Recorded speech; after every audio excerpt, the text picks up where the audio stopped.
Welcome back as we give you more motor news updates still on transportation and traffic management concerns and issues. With the new year comes a new man at the head of the Land Transportation Office. Here once again is DJ Susie with the report. Last year, the Land Transportation Office, or LTO, was the recipient of complaints from motorists piqued by delays in the issuance of license plates and driver's licenses. While late in the year, the issuance of plastic driver's licenses normalized at some branch offices, vehicle owners continued to complain about the undue delays in the issuance of the new standard license plates. The Commission on Audit, or COA, also came out with a report that disallowed the payment of new fees for replacement of old license plates. In the wake of complaints continuing well into the new year, Malacanang announced that a new man will be taking over the LTO. Erstwhile Executive Director of the Land Transportation, Franchising and Regulatory Board, or LTFRB, Robert Cabrera, will be manning the LTO office beginning this January, taking over former LTO Chief Alfonso Tan Jr. Palace officials maintained that Tan wasn't fired because of the complaints, but had offered to resign for personal reasons, including spending more time with the family. The resignation was tendered in November, but the president prevailed upon him to continue as head of the LTO until a suitable replacement was appointed.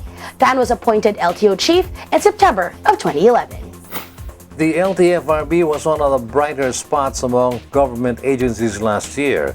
People are hoping that bringing in an LTFRB executive to LTO would help the latter find solutions to improving services.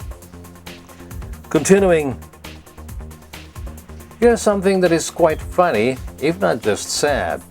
Jeepney operators protesting a planned phase-out of 15-year-old and above jeepneys, and the plan not yet finalized.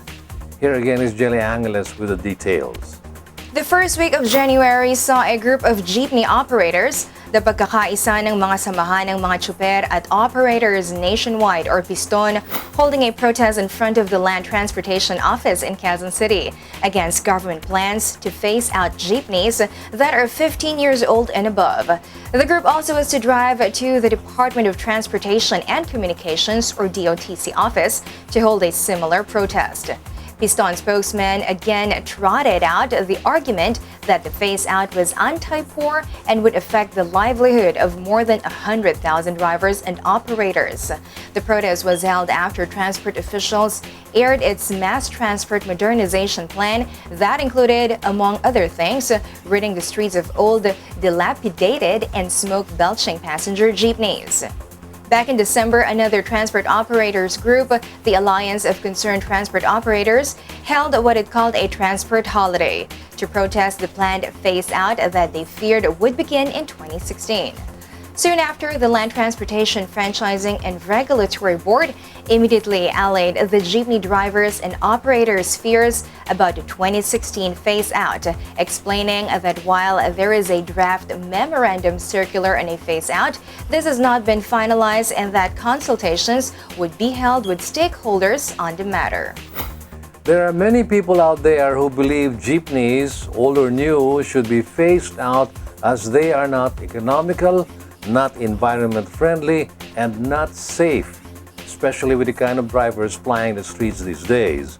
Government economists and environmentalists agree, but they are not called kings of the road for nothing.